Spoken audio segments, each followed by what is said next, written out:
ছিল হুসেন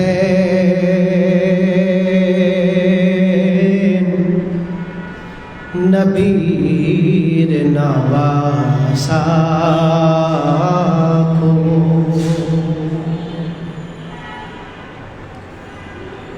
নবীর নওয়াসা কো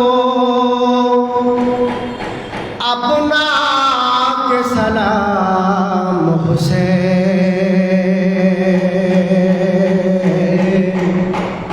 নবীর নওয়াসা কো আরাম তুমি করে নাও যত সময় পারো জিবরাইল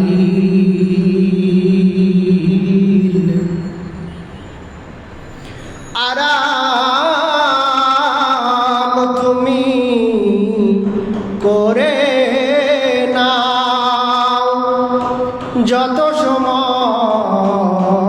পারো জিবরাইল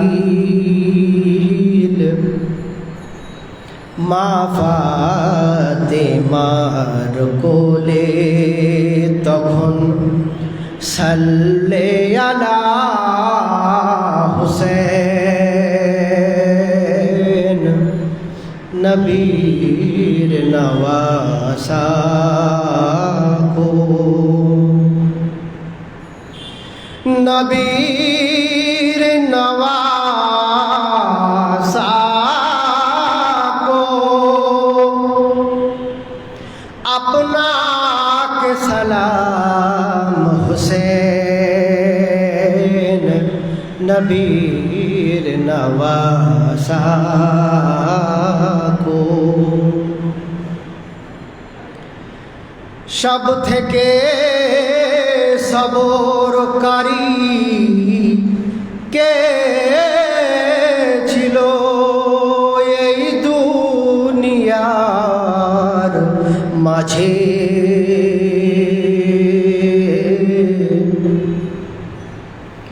সব থেকে সবরকারী কে ছিল এই দুনিয়ার মাঝে এই প্রশ্ন যখন উঠিল সবাই বলে হুসেন নবীর নওয়াসা কো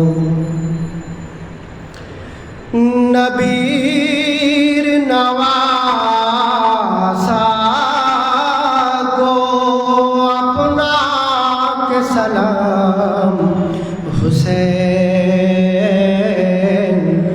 নবীর নওয়াসা কো নবীর নওয়াসা কো সালাম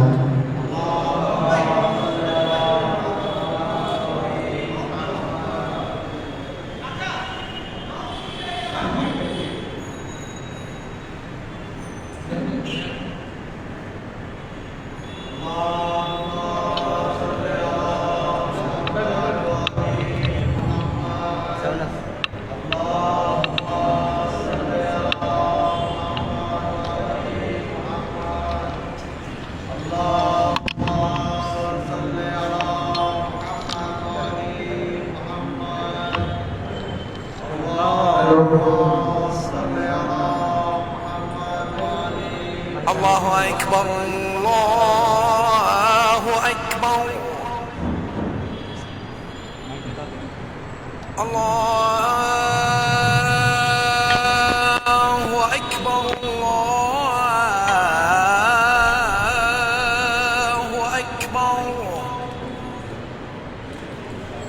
أعوذ بالله من الشيطان الرجيم بسم الله الرحمن الرحيم نحمده ونصلي على رسوله الكريم وآله الطيبين الطاهرين ولعنة الله على أعدائهم أجمعين من الآن إلى قيام يوم الدين. السلام عليك يا أبا عبد الله وعلى الأرواح التي حلت بفنائك. عليك مني سلام الله أبدا ما بقيت وبقي الليل والنهار ولا جعله الله آخر الأحد مني لزيارتكم. السلام على الحسين وعلى علي بن الحسين وعلى أولاد الحسين وعلى أصحاب الحسين. সবাই একবার দুরূদ শরীফ পড়েন।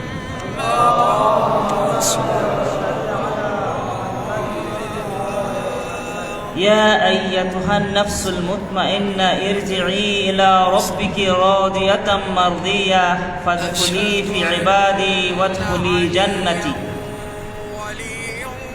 হে প্রশান্ত হৃদয়ের অধিকারী, তুমি তোমার প্রভুর দিকে ফিরে আসো।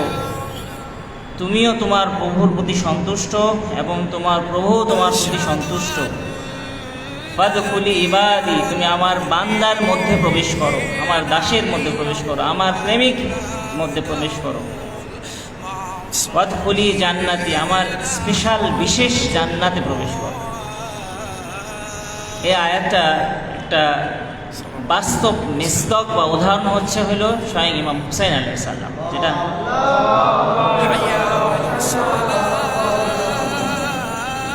যখন রাসূলুল্লাহ সাল্লাল্লাহু আলাইহি ওয়াসাল্লাম বলেছিলেন যে মারহাবা, তোমরা ছোট জিহাদ করে ফিরেছো, তোমাদের জন্য অবশিষ্ট রয়েছে সবচেয়ে বড় জিহাদ। জিজ্ঞেস করা হলো, কি সেই বড় জিহাদ ইয়া রাসূলুল্লাহ? জবাবে বললেন, নাফসের বিরুদ্ধে জিহাদ। নাফসের বিরুদ্ধে জিহাদ হচ্ছে জিহাদুল আকবার বা বড় জিহাদ। আমরা আমাদের আলোচনার দুই দিনে আলোচনা করেছি। খুব সংক্ষেপে ভূমিকার মাধ্যমে আমরা আমাদের আজকের যে জায়গায় গতকালকে এসে আলোচনা থেমেছিল সেখানে যেতে চাই।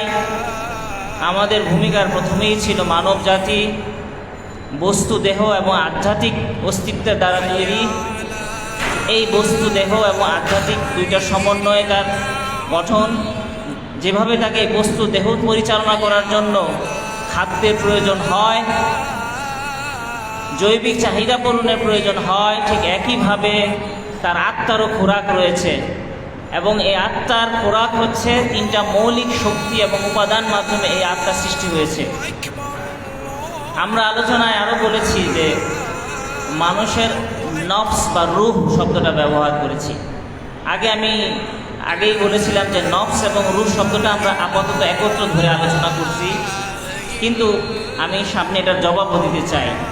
আমরা বলেছিলাম যে মানুষের রূহ অথবা নফসের মধ্যে তিনটা মৌলিক উপাদান রয়েছে, যে উপাদানগুলো খুবই মৌলিক, যেগুলো ছাড়া এই রূহ বা আত্মা চলতে পারে না। একটা হচ্ছে তার কল্পনা করার শক্তি, একটা হচ্ছে তার ক্রোধের শক্তি, আর একটা হচ্ছে তার জৈবিক শক্তি।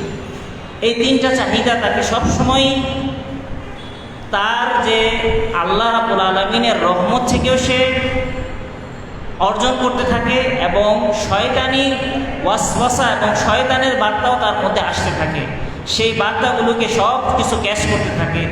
এই কেন্দ্রে ক্যাচ করার মাধ্যমে সেগুলোকে পর্যালোচনা এবং বিশ্লেষণের মাধ্যমে সবচেয়ে শ্রেষ্ঠ যেটা সেটা তার নিজের জন্য, যেটাকে সে কল্যাণকর মনে করে সেটাকে সে গ্রহণ করে। আমরা বলেছিলাম এই ক্ষেত্রে তার বুদ্ধিবৃত্তি আকল এটার মাপকাঠি হিসেবে সামনে আসে।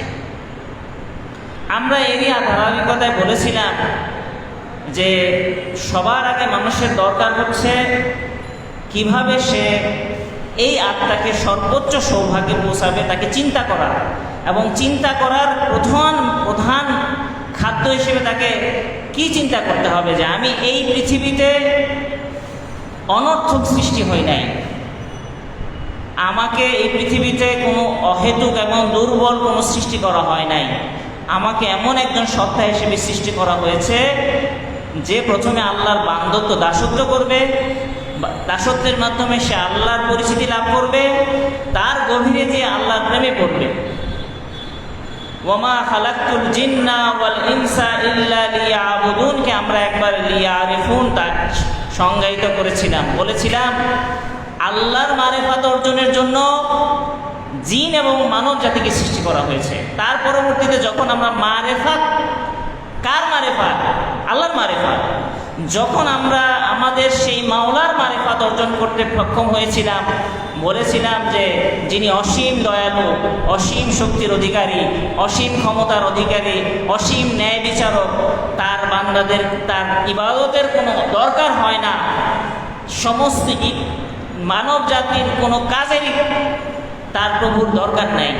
এই সব কাজ, সব আদেশ, সব নিষেধ শুধুমাত্র আল্লাহর তৌহিদে পৌঁছানোর জন্য, আল্লাহর এই পর্যায়ের মারিফাত অর্জনের জন্য যে আমি পৃথিবীর সৃষ্টির অন্যতম একটা শ্রেষ্ঠ সৃষ্টি, স্বয়ং এই সৃষ্টি জগতে আল্লাহ আমাকে ভালোবাসার কারণে সৃষ্টি করেছে, আর আল্লাহ তার ভালোবাসার জন্যই আমাকে সৃষ্টি করেছে।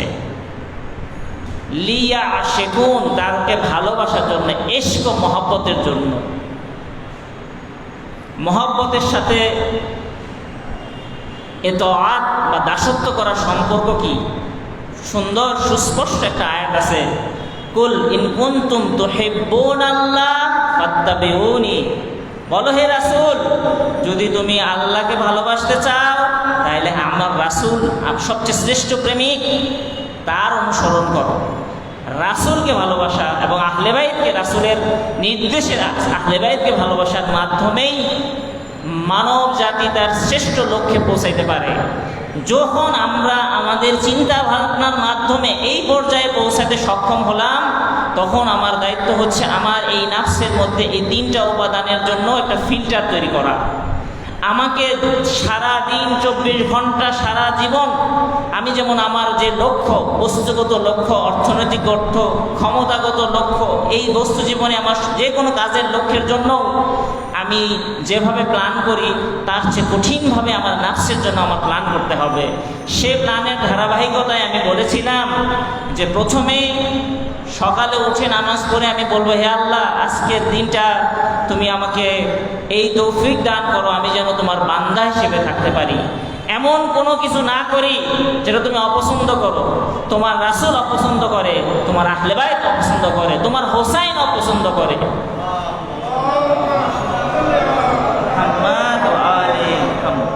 যখন সে নিজের নাফসের মধ্যে এইরকম একটা স্থির সিদ্ধান্ত নিবে, শর্ত আরোপ করবে যে আমি আমার সারা জীবনেও কখনোই যিনি আমাকে এত বেশি ভালোবাসেন, যিনি আমার প্রত্যেকটা বিষয় জানেন, যিনি আমার এত বেশি কাছের, সেই মাওলার ইতাআত করি নাই, দাসত্ব করি নাই, আজকে দাসত্ব করতে চাই।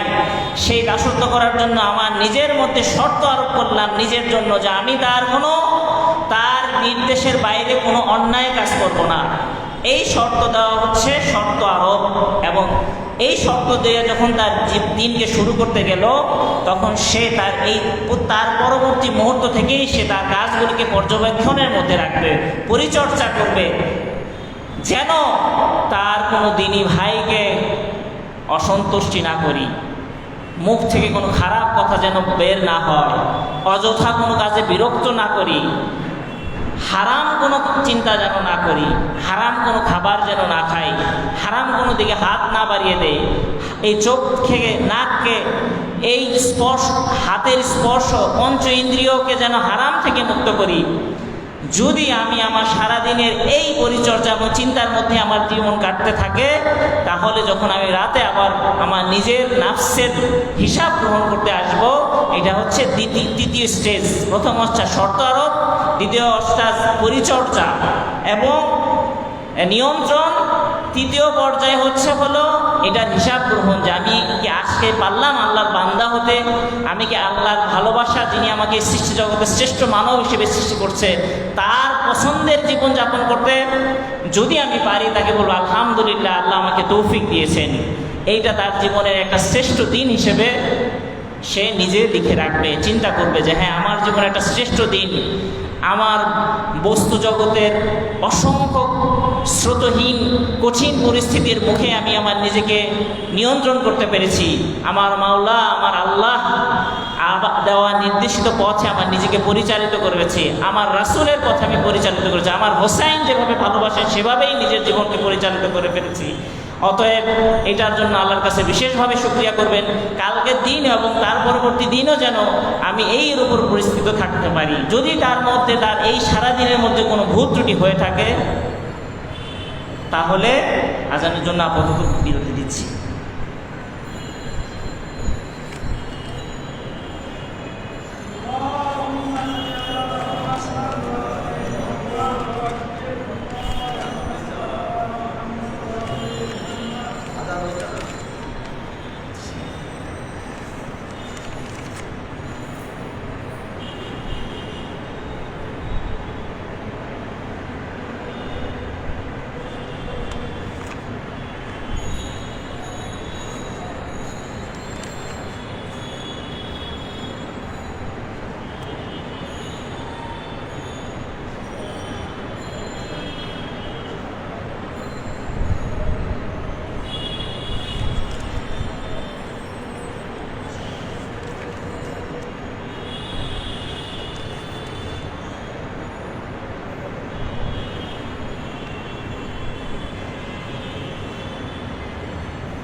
শেষ হয়েছে?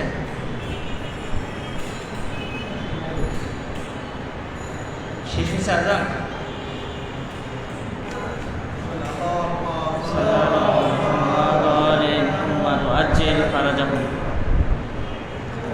আমি যে বিষয়টা আপনাদের সামনে এখন উপস্থাপন করলাম, অর্থাৎ নিজের নাফসের হিসাব নিকাশ যদি নিজেই না করি, নিজেই যদি এটার পরিচর্যা না করি, নিজেই যদি এটার ফলাফলের বিষয়ে বিচারক না হই, তাহলে এই বস্তু জগতে শুধুমাত্র নবী, রাসূল এবং আহলে বাইত এসে আমাদেরকে সব কিছু বলে গেছেন।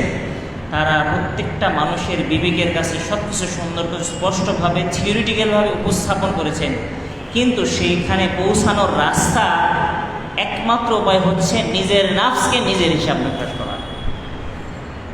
প্রত্যেকটা ব্যক্তিকে তার কাজের জন্য, তার নিজের চিন্তার জন্য, যেভাবে আমরা আমাদের বস্তু জীবনে সমস্ত টার্গেটে পৌঁছানোর জন্য, লক্ষ্যে পৌঁছানোর জন্য সবসময় চিন্তা করতে থাকি কিভাবে উন্নতি করা যায়, সেই উন্নতির পথে আমার বাধাগুলো কি, সে বাধা কিভাবে দূর করা যায়।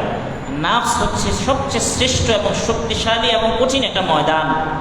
এই ময়দানে কেউ যদি নিজেকে ছাড় দিয়ে সামনে এগিয়ে চলে, কেউ যদি নিজেকে মনে করে যে না, আমি আজকে মুখ ফসকে একটা গালি বেরিয়ে গেল, আজকে আমার ভাইয়ের সালামের জবাব দিলাম না, আজকে আমি একটা ঘুষ নিয়ে ফেললাম, আজকে আমি যেটা আল্লাহ আমাকে দেখতে নিষেধ করেছেন চোখ দিয়ে তাকিয়ে দেখে ফেললাম, দ্বিতীয়বার দেখে ফেললাম, প্রথম দৃষ্টি না দ্বিতীয় দৃষ্টি, তৃতীয় দৃষ্টি করলাম, হারাম দৃষ্টি দিলাম, কালকে এই চোখ দিয়ে হারাম কাজের দিকে সে সামনে বাড়াবে।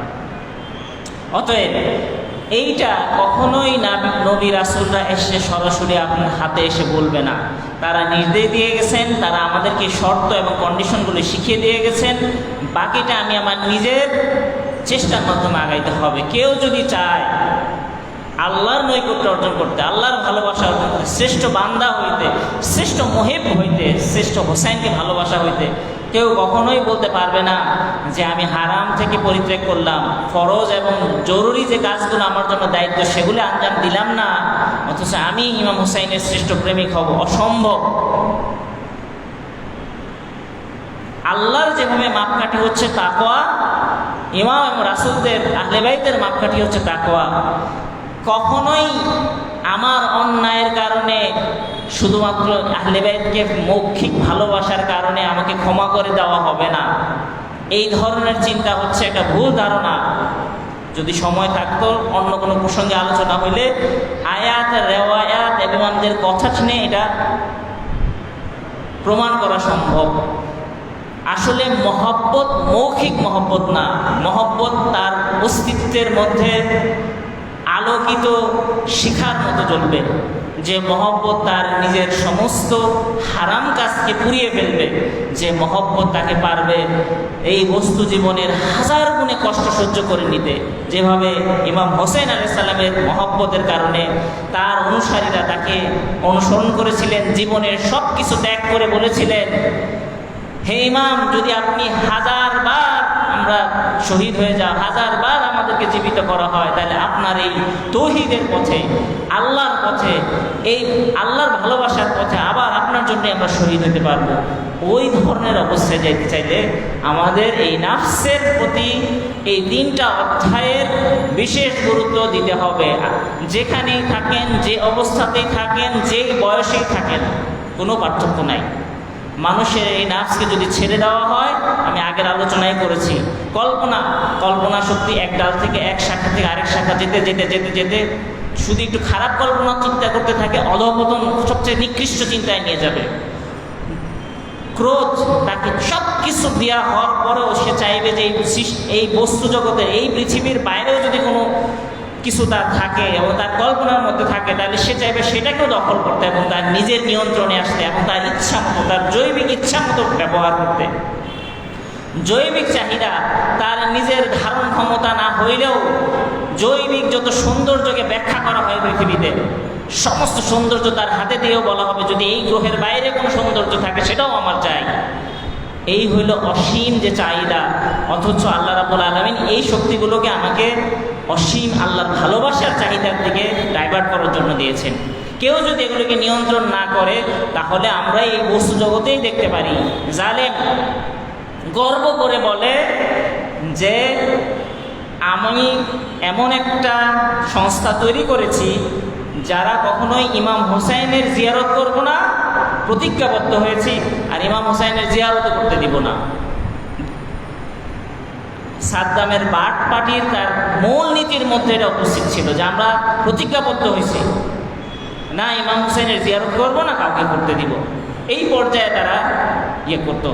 আর স্বাভাবিক বিশ্বজগতে আলোচনা করতে গেলে বলবো আমি হুসাইনের বংশধর। কি সেই হুসাইনের বংশধর? আমরা নিজে সেখানে উপস্থিত হয়ে যখন নাজাফ কারবালা ময়দানে উপস্থিত হয়ে খুব হারামের 1 কিলোমিটার মধ্যে বাসায় ছিলাম, তখন তারা অশ্রু বর্ষণ করতেছিল যে আমরা কখনো আশুরার সময় অথবা ইমামদের জন্মদিনে, মৃত্যুদিনে, শাহাদতের সময় এসে এখানে জিয়ারত করতে পারতাম না, ওপেন ফায়ার করা হইত। কি হয়েছিল তাদের ঘটনা, কি পরিস্থিতির, ক্ষমতার কারণে তারা কোথায় চলে গিয়েছিল? এইটা হচ্ছে এই ইতিহাসের নমুনা যে তার নিজের নাফসের প্রতি তার কোনো কন্ট্রোল ছিল না, সে সব কিছু তার নিজের নিয়ন্ত্রণে যাচ্ছিল। সবাই একবার দর্শন করে। আমি আপনাদের সামনে রূহ এবং নাফস শব্দটা ব্যবহার করেছি। এটা এখন এতদিন আলোচনা করার পরে এটার একটা জবাব দিতে চাই যে কোরআনে আয়াত এবং রেওয়ায়াতে রূহ শব্দটাও ব্যবহার হয়েছে, নাফস শব্দটার ব্যবহার হয়েছে। পার্থক্যটা কি? দুইটার ক্ষেত্রেই অনেক ধরনের আয়াত, অনেক ধরনের বৈশিষ্ট্য এবং বিশ্লেষণ করা হয়েছে, যেটাকে বলা হয়েছে অবস্তুগত সত্তা, যার এই বৈশিষ্ট্য। এখন তাহলে রূহ এবং নাফসের মধ্যে দুইটা শব্দ, এটার মধ্যে একটা পার্থক্য আছে কি না? নাহলে কেন এই শব্দ দুইটা আলাদা ব্যবহার হলো? নাফসকে বলা হয়েছে যে জৈবিক এই বস্তু দেহটাকে নিয়ন্ত্রণ করে, এবং এই নিয়ন্ত্রণ করার জন্য তার এই যে তিনটা মৌলিক শক্তি রয়েছে, যেটাকে বললাম কল্পনা শক্তি, ক্রোধের শক্তি এবং জৈবিক শক্তি, এই শক্তির সমন্বয়ে গঠিত। যদি আমরা রূহের দিকে তাকাই এবং এই তিনটা মৌলিক উপাদানের দিকে চিন্তা করি এবং তার কাজের দিকে তাকাই যে সে এই দেহকে নিয়ন্ত্রণ করে, তাহলে এটাকে বলা হয় নাফস। আর যদি কোথাও রূহ শব্দটা ব্যবহার করা হয় তাহলে হলো সার্বিকভাবে অবস্তুগত সত্তাই বলা হয়, যেটার মধ্যে বুদ্ধিবৃত্তিও উপস্থিত। এই বুদ্ধিবৃত্তি সহকারে নাফসের এই কার্যকারিতার কথা বাদ দিয়ে যদি চিন্তা করি, অবস্তুগত আমাদের এই দেহটাকে যেটা আল্লাহ বানাইছে এটাকে বলা হয় রূহ। আর যখনই নাফস শব্দটা ব্যবহার করব তখন আমাদের উদ্দেশ্য হবে এই তিনটা উপাদান, যে তার এই দেহকে পরিচালনা করতে গেলে তার তিনটা মৌলিক অবস্তুগত শক্তি অস্তিত্ব দরকার, যার মাধ্যমে সেই দেহগুলোকে পরিচালিত করে। অতএব যখন আল্লাহ রাব্বুল আলামিন নাফাখতুহু ফীহি মিন রূহি বলছে, নাফসি বলে নাই, তার মানে এটা ঐশী বিষয়। কিন্তু এই বস্তু দেহতে যখন এই ঐশী বিষয়টার সাথে সম্পৃক্ত হলো, এই দেহের মধ্যে যখন রূহ চলে আসলো, তখন এই দেহ নিয়ন্ত্রণ করার একটা সেক্টর তৈরি হলো, রূহেরই একটা পার্ট, রূহের একটা বিশেষ অংশকে বলা হয় নাফস। রূহ হচ্ছে সার্বিক এই অবস্তুগত দেহ, অবস্তুগত অংশ, অবস্তুগত অস্তিত্ব, যেটা আমার বস্তুর সাথে তার কোনো সম্পর্ক নাই। তাহলে রূহ এবং নাফসের একটা সাধারণ পার্থক্য আমরা বললাম। এর চেয়ে আরও কিছু জটিল বিষয় আছে, সেগুলি আমাদের এই আলোচনার মধ্যে প্রাসঙ্গিক নয়, সেজন্য আমরা আসতেছি না। সবাই একবার দূরে শুরু করেন। আমি আরেকটা বিষয় এখানে ক্লিয়ার করতে চাই, আমি যে আলোচনাগুলোকে করতে যাচ্ছিলাম আসলেই একটা জটিল আলোচনা। আমাকে এটাকে অনেক লাইট করতে হয়েছে, অনেকগুলো দিক আছে এটার আলোচনা, অনেকগুলো প্রশ্ন আসতে পারে। আমি সাধারণভাবে উপস্থাপন করার আমার জন্য কষ্টকর, তারপরও কষ্ট করতে যে জায়গায় মনে হচ্ছে যে প্রশ্ন আপনাদের মাথায় আসতে পারে সেই প্রশ্নগুলোর জবাব দেব। একটা প্রশ্ন আসতে পারে, যদি মানব আত্মার মধ্যে কন্টিনিউয়াস ঐশী বার্তা আর শয়তানি বার্তার একটা স্থান হয়, যে আমি এমন একটা ক্ষেত্র, রূহ আমার এমন একটা ক্ষেত্র যেখানে আল্লাহর ঐশী রহমত আমার কন্টিনিউয়াস আমার মধ্যে আসতে থাকে আর শয়তানেরও বার্তা আসতে থাকে, এবং এই ঐশী জগৎ, ঐশী ঊর্ধ্ব জগৎ এবং রূহের মধ্যে প্রভাব বিস্তার করতে পারে, তাহলে কি মানব জাতি কি বাধ্যবাধক কোনো সত্তা, নাকি মানব জাতির কোনো স্বাধীনতার হরণ হয়ে যায়? এই ঐশী বার্তার মধ্যে আমি কিভাবে বুঝবো যে কোনটা ঐশী না কোনটা শয়তানি? এই প্রশ্নগুলো থেকে যায়, এগুলোর ক্লিয়ার একটা জবাব দেওয়া অথবা সংক্ষেপে একটা জবাব দেওয়া যায়। প্রথম কথা হলো, যদি এই আমাদের মূল অস্তিত্ব হচ্ছে আমাদের রূহ, এই রূহের মধ্যে যখন বার্তা আসতেই থাকি, কন্টিনিউয়াস এই বার্তার প্রসেসিংয়ের মধ্যে আমরা থাকি, একটা সুপার কম্পিউটার যে সবসময় ডাটা প্রসেসিং করতে থাকে, তাকে অবশ্যই প্রত্যেকটা ডাটা ঢোকার সাথে সাথে অ্যানালাইসিস করতে হয়, এবং অ্যানালাইসিস করার উপাদানগুলো যখন আমাদেরকে দিয়ে দিয়েছে, তখন এই বার্তা যদি এসে আমার নিজের সিদ্ধান্তের মধ্যে যদি পরিবর্তন আনতে পারে এবং এই পর্যায়ে নিয়ে আসতে পারে যে আমার নিজের নিয়ন্ত্রণ হাতে নিয়ে যায়, তাহলে আমরা কম্পিউটার এবং সাধারণ সফটওয়্যারের পরিভাষায় বলি ভাইরাস ঢুকছে, ভাইরাস আক্রান্ত হই। এই ভাইরাস যদি এই বার্তার মাধ্যমে আসার মাধ্যমে মানব জাতিকে যদি স্বাধীনতা হরণ করে তাকে একটা শয়তানি শক্তিতে রূপান্তরিত করে, তাহলে কি আল্লাহর আদালতের সাথে এটা সম্পর্ক হইল? সম্পর্কহীন। আদালতের সাথে এটা মানায়? আমাকে একটা ভাইরাস অ্যাটাক করে আমার নিজের সমস্ত কন্ট্রোলগুলিকে নিয়ে গেছে, আমি এখন সব শয়তানের দালাল হয়ে গেছে, এবং সে যেভাবে চায় সেভাবেই জীবনযাপন করি, সে যেভাবে করতে বলে আমি সেভাবেই করি। তাহলে কিয়ামতের দিবসে আল্লাহ আমাকে কিভাবে বিচার করবেন? এটা একটা প্রশ্ন। বলতে চাই যে আল্লাহ রাব্বুল আলামিন যখন এই ফিতরাত, ঐশী ফিতরাত, মহব্বতের ফিতরাত, আমাদেরকে একটা ফিতরাত দিয়ে তৈরি করেছেন, একটা মেকানিজম দিয়ে তৈরি করেছেন। এই মেকানিজম হলো তৌহিদকে ভালোবাসবে, আদালতকে ভালোবাসবে, ন্যায়পরায়ণতাকে ভালোবাসবে, তৌহিদের এগেইনস্টে একাধিক সত্তাকে ঘৃণা করবে, জুলম এবং অত্যাচারকে ঘৃণা করবে। এই প্রবণতা আমাদের মধ্যে আছে। এটা হচ্ছে আমাদের মূল মেকানিজম। কেউ যদি শয়তানি বার্তা গ্রহণ করতে করতে, নিজেই আমল করতে করতে এমন পর্যায়ে পৌঁছে যায় যে নিজের ভালো এবং মন্দের কোনো পার্থক্য থাকে না, তার কাছে কোনো পার্থক্য নাই, সে হাজার হাজার লোককে হত্যা করে গর্ববোধ করে, পৃথিবীর সমস্ত কিছু, যে কোনো অন্যায় অত্যাচার তার জন্য কোনো ব্যাপার হয়ে দাঁড়ায় না, এই ধরনের ব্যক্তির ক্ষেত্রে আমরা কি বলবো? তখন কোরআনে একটা আয়াত আছে, খাতামাল্লাহু আলা কুলুবিহিম ওয়া আলা আবসারিহিম, তাদের অন্তর মধ্যে মোহর মেরে দেওয়া হয়েছে। এর মানে এই কি আল্লাহ তাকে আগের থেকেই সব কিছু খারাপ একটা বার্তা দিল এবং আল্লাহ বললো যে তুমি আমার বেলায়াত থেকে বিচ্ছিন্ন হয়ে গেলা, শয়তানের বেলায়াত এবং কর্তৃত্বের আন্ডারে চলে গেছো, তুমি জাহান্নামী। এবং তখন এই ক্ষেত্রে যত আয়াত আছে সব কিছু বলে জাহান্নামে চলে গেছো। তাহলে কি হইলো? এই ক্ষেত্রে আল্লাহর আদালতের এটা বরখেলাপ হইল কি? প্রথম কথা হইল মানব জাতি তার কাজে কর্মের ক্ষেত্রে এইরকম একটা হৃদয় দিয়ে তৈরি করেছে যে সব সময় তৌহিদ ভালোবাসবে, ন্যায়পরায়ণতা ভালোবাসবে, আল্লাহকে ভালোবাসবে, রাসূলকে ভালোবাসবে, আহলে বাইতকে ভালোবাসবে, সব সৌন্দর্যকে ভালোবাসবে, সমস্ত জুলম, অন্যায়, অত্যাচার, বিবেক বিরোধী কাজকে ঘৃণা করবে।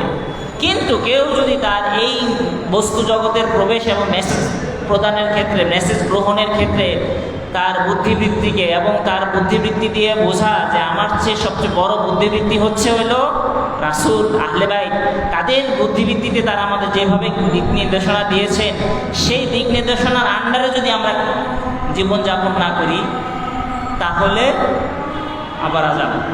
তাহলে আমরা কখনোই এই পর্যায়ে থেকে শয়তানি শক্তিতে রূপান্তরিত হব না। অর্থাৎ মানুষের স্বাধীনতা একটা রয়েছে, যদি না থাকে তাহলে কিয়ামতের দিবসে আল্লাহর কাছে আমরা জবাবদিহিতা করার কোনো অর্থ হয় না।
সবাই একবার দুরূদ শরীফ করেন। আল্লাহুম্মা সাল্লি আলা মুহাম্মাদ ওয়া আলি। আমাদের আলোচনা এই জায়গায় এসে বসেছিল, আসলেই ঐশী শক্তির প্রভাব কি শয়তানি শক্তির চেয়ে বেশি হতে পারে? অসম্ভব। আসলেই আল্লাহর মহব্বতের চেয়ে আর কোনো মহব্বত শক্তিশালী হতে পারে? আল্লাহর আদালতের চেয়ে আর কোনো আদালত শক্তিশালী হতে পারে? অতএব শয়তানি শক্তি আছে। অন্তর হচ্ছে সবচেয়ে খুব সেন্সিটিভ জায়গা। এই জন্যই স্বয়ং আল্লাহ এবং আল্লাহর রাসূল এবং কোরআনে আমাদের কাছে এসেছে, শয়তানকে শয়তানরাও, সে হচ্ছে প্রকাশ্য শত্রু। সে তোমাকে জীবনের কোনো একটা মুহূর্তেও তোমাকে ছাড়বে না। আমি একটা উদাহরণের মাধ্যমে এই আলোচনার সমাপ্তি টানতে চাচ্ছি, সময় খুবই স্বল্প তার কারণে। একজন আল্লাহর আরেফ আধ্যাত্মিক ব্যক্তি, তার সারা জীবন চেষ্টা সাধনার মাধ্যমে সে পৌঁছেতে পেরেছিল যে আল্লাহ সেরকম প্রিয় বান্দা এবং সেই আনুগত্য করার তৌফিক অর্জন করেছিল। সে তার শেষ জীবনের শেষ কয়েকটা মুহূর্তে তার অন্তরের মধ্যে ঐশী জগতের বারজাকি জগতে প্রবেশ করার ক্ষমতা হয়। সে যায় দেখে সে একটা পাহাড়ের উপর দাঁড়িয়ে রয়েছে। ঠিক পাহাড়ের ওই পাশে আরেকটা গিরিপথের মতো পাহাড় রয়েছে, কাছাকাছি। মনে হয় যেন হাত দিয়ে বাড়িয়ে ধরলে ধরে পৌঁছানো যাবে অথবা লাফ দিয়ে পৌঁছানো যাবে, কিন্তু এতটুকু দূরত্ব না যে মনে হচ্ছে জোরে লাফ দিতে হবে, অথবা কেউ যদি লাফ দেয় পড়েও যেতে পারে। দুই পাহাড়ের মধ্যবর্তী স্থানে ওই পাশে শয়তানকে উপস্থিত দেখে আর এই পাশে নিজের উপস্থিত। এই আরেফ আল্লাহর বান্দা জিজ্ঞেস করে যে, হে শয়তান, তুমি তো আমার পিছনে প্রায় 50-60 বছর ছিলা, আমি বৃদ্ধ মানুষ, আমার পক্ষে না সাধারণ আমার জৈবিক কোনো চাহিদা আছে যেটা দ্বারা আমি আল্লাহ গুনাহ করার হব, আর না আমার কোনো ক্ষমতারও ব্যাপার আছে, না আমার কোনো ক্রোধও আছে। আমি এখন একজন নিস্তেজ মরে যাওয়ার মতো একটা বান্দা, আমাকে ছেড়ে দাও। হে আল্লাহর বান্দা, যদি তোমাকে আমার হাতের মাথায় এক মুহূর্তের জন্য পাই, ধাক্কা দিয়ে এই পাহাড়ের চূড়া থেকে ফেলে দিব, যাতে তুমি জাহান্নামের সর্বনিম্ন স্তরে পৌঁছাও। অর্থাৎ নাফসের বিরুদ্ধে জিহাদ মানুষের কোনো একটা মুহূর্তের মধ্যেও বলতে পারবে না যে শেষ। তাকে এই জিহাদের জন্য সবসময় মোকাবেলা করতে হবে। এবং শয়তান আমাদের প্রকাশ্য শত্রু। স্বয়ং কোরআনে শয়তান নিয়ে অনেক আলোচনা রয়েছে। শয়তানকে সৃষ্টি করা হয়েছে আমরা যেন এইরকম একটা শত্রুর মোকাবেলায় নিজের ক্রোধের শক্তি, যে তোর এতাওয়াত করবো না, আল্লাহর এতাওয়াত করবো, এই ক্রোধের মধ্যে দাঁড়িয়ে তার বিরোধিতাচরণ করে আমরা ঐশী শক্তির দিকে, আল্লাহর দিকে ফিরে যেতে পারি। এর জন্য দেওয়া হয়েছে। এই দৃষ্টিকোণ থেকে শয়তানের সৃষ্টি হচ্ছে আমাদের জন্য একটা রহমত, কিন্তু শয়তানকে আমাদের সমস্ত কাজের শত্রু ধরতে হবে। এবং এই শত্রু যদি আমরা না ধরি, তাহলে শয়তান আমাদেরকে আস্তে আস্তে অন্তরের মেসেজ দেওয়ার মাধ্যমে নরম করতে করতে আমাদের চোখকে হারাম দিকে নিয়ে যাবে, কানকে হারাম শোনাতে বাধ্য করবে। এই নাক দিয়ে আমি হারাম কিছু ঘ্রাণ নিব, আমি হারাম কিছুকে স্পর্শ করব যেটার জন্য অধিকার নাই। অথচ আল্লাহ রাব্বুল আলামিন আমার এই বস্তু জগতে আমার সব কিছু হালালভাবে ব্যবস্থা করে দিয়েছেন। ফ্রম বিগিনিং টু এন্ড এই বস্তু জগতে চলার জন্য সবচেয়ে সুন্দর ব্যবস্থা করে দিয়েছেন। যদি আমি আমার এই নাফসের দিকে সতর্কতা এবং সাবধানতা অবলম্বন না করি, তাহলে আমি আস্তে আস্তে আস্তে আস্তে খুবই স্লো পয়েন্টে সেখানে চলে যাব। যেভাবে আমি আজকে যে বিষয়টা উপস্থাপন করলাম, মানুষের নিজের নাফসের প্রতি সাবধানতা অবলম্বন, তার জন্য শর্ত আরোপ, তাকে পরিচর্যা করা এবং হিসাব গ্রহণ করার বিষয়টা আমি আমাদের সমস্ত মুমিন ভাইদেরকে বলতে চাই, এটা আমাদের ইমামদের কাছ থেকে, আহলে বাইতের কাছ থেকে এসেছে। তা না হলে অন্য কোনো মতাদর্শে এত সুন্দরভাবে উপস্থান করা সম্ভব হয় না, এত সুন্দরভাবে আমাদেরকে কেউ দিতে পারে নাই। তারপরেও ইমামদের থেকে বছরের পর বছর, শতাব্দীর পর শতাব্দী গবেষণা করে আমাদের আলেমদের হাতে এসে পৌঁছাইছে। তারা আমাদেরকে স্বয়ং ইমামদের কথাগুলিকে সুন্দরভাবে উপস্থাপন করে এই পর্যায়ে এসে নিয়ে গেছেন। সবাই একবার দুরূদ শরীফ করেন। আমার পরবর্তী আলোচনা হচ্ছে এই নাফসকে আমি আমার এই কল্পনা শক্তিকে কিভাবে নিয়ন্ত্রণ করব। আমি কিভাবে এই যে দুইটা মেসেজ আদান প্রদান হচ্ছে তার মধ্যে ভারসাম্য রক্ষা করব। এই ভারসাম্য রক্ষা করাও একটা কঠিন বিষয়। কিছু কিছু সময় মনে হচ্ছে যেন আমি ইমাম হোসেনের জন্য ক্রন্দন করি, মনে হচ্ছে ইমাম হোসেনের জন্য ক্রন্দন করতেছি, কিন্তু আসলে আমি শয়তানের পক্ষ থেকে কাজ করতেছি। এইরকম পর্যায়েও মানুষের শয়তানের বার্তা আসে। শয়তান বলবে তুমি হারাম অর্জন করেছো, যাও ইমাম হোসেনের জন্য খরচ করো, ইমাম হোসেনের খেদমত করো, ইমাম হোসেনের জন্য জিয়ারতে যাও। অথচ যদি একটা আহলে বাইতের অধিকারী একজন মুহিব যদি জীবনেও তার হালাল অর্থের প্রভাবের কারণে ইমাম হোসেনের জন্য জিয়ারত করার তার সামর্থ্য না হয়, ইমাম হোসেনের খেদমত করার সামর্থ্য না হয়, শুধু যদি মনের থেকে বলে আসসালামু আলাইকা ইয়া আবা আব্দুল্লাহ, হে আবা আব্দুল্লাহ আমার আপনার প্রতি সালাম, ইমাম হোসেন তার অন্তরে এসে উপস্থিত হবেন, তাকে সেই রকম সওয়াব দেওয়া হবে যেইভাবে সে সঠিকভাবে ইমাম হোসেনের সরাসরি মাজারে যেয়ে তাকে স্পর্শ করে জিয়ারত করছে। একবার সবাই দরুদ শরীফ পড়েন, আল্লাহুম্মা সাল্লি আলা মুহাম্মাদ ওয়া আলি মুহাম্মাদ আজল ফারাজাহুম। আমার আলোচনার আজকের মা সাহেবের একটা অংশ হিসেবে আমি তার আগে একটা ভূমিকা বলতে চাই যে আমার সামনে শ্রদ্ধেয় আমাদের শিক্ষক আছেন। আমরা আহলে বাইতকে যখন প্রাইমারিভাবে এসেছি ওনারা আমাদেরকে আহলে বাইতের উচ্চ লেভেলে শিখিয়ে দিয়েছেন। আজকে আমি যেখানে বসে কথা বলতে পেরেছি তার প্রথম প্রাইমারি শিক্ষা আমরা ওনাদের কাছ থেকে পেয়েছি। আল্লাহ যেন আমাদের এই উস্তাদ এবং শিক্ষকদেরকে, আমাদের আলেম মাওলানাদেরকে আল্লাহ ইমাম হুসাইনের চূড়ান্ত সৌভাগ্য এবং চূড়ান্ত পরিণতিতে তাদের সাথে থাকার তৌফিক দান করে। সবাই আজকে বিবি সাকিনা মাসায় পড়তে চাচ্ছিলাম অল্প সময়ে। আপনারা জানেন যখন হযরত আব্বাস আবুল ফজল আব্বাস চলে গিয়েছিলেন পানি আনার জন্যে, যখন ফিরতেছিলেন না বিবি সাকিনা বলতেছিল যে কেন চাচা কেন ফিরে আসতেছে না। আমরা নোহাতেও এই বিষয়গুলো অনেক পড়েছি এবং শুনেছি। যখন বুঝতে পেরেছে যে সন্তান যে আবুল ফজল আব্বাস আর ফিরে আসবে না, তখন বলেছিল বাবা আমরা আর পানি চাই না, আর পানির পিপাসার জন্য ক্রন্দন করব না, আমাদের চাচাকে ফিরিয়ে দাও, আমরা চাচা ছাড়া থাকতে পারবো না। আমাদের এই ইমাম হোসেনের এই ছোট কন্যা ইমাম হোসেনকে যখন বিদায় দিতে যাচ্ছিল, কোন মাকতালে আছে ঘোড়ার পা ধরে ঝুলে পড়েছিল, ঘোড়ার সামনে আগায় না, কি হয়েছে দেখেছে তার কন্যা তার এখানে এসে তাকে বিদায় দিতে চেয়েছিল।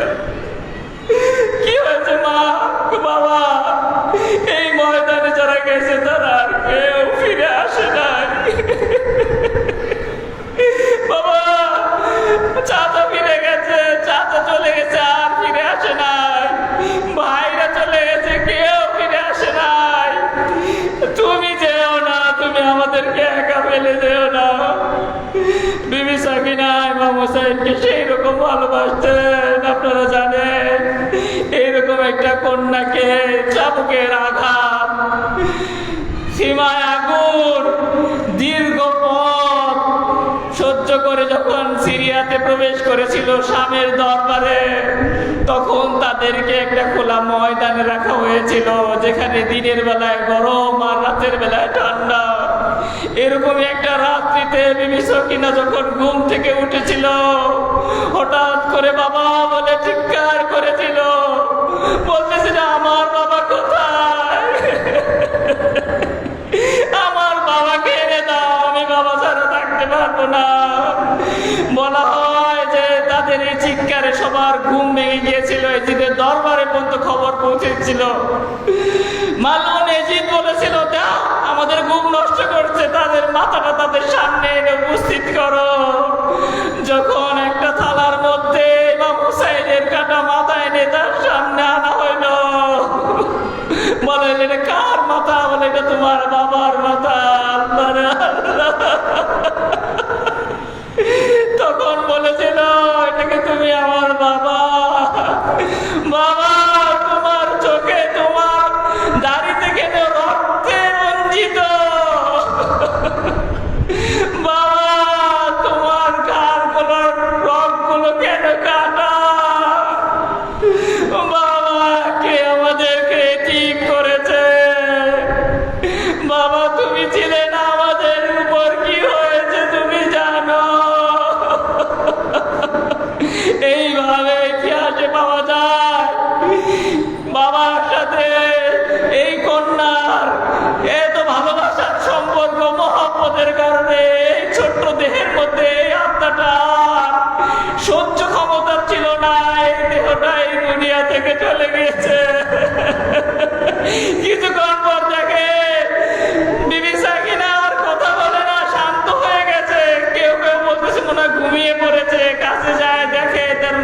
কবলে পড়ে গেছে, দুনিয়া থেকে চলে গেছে।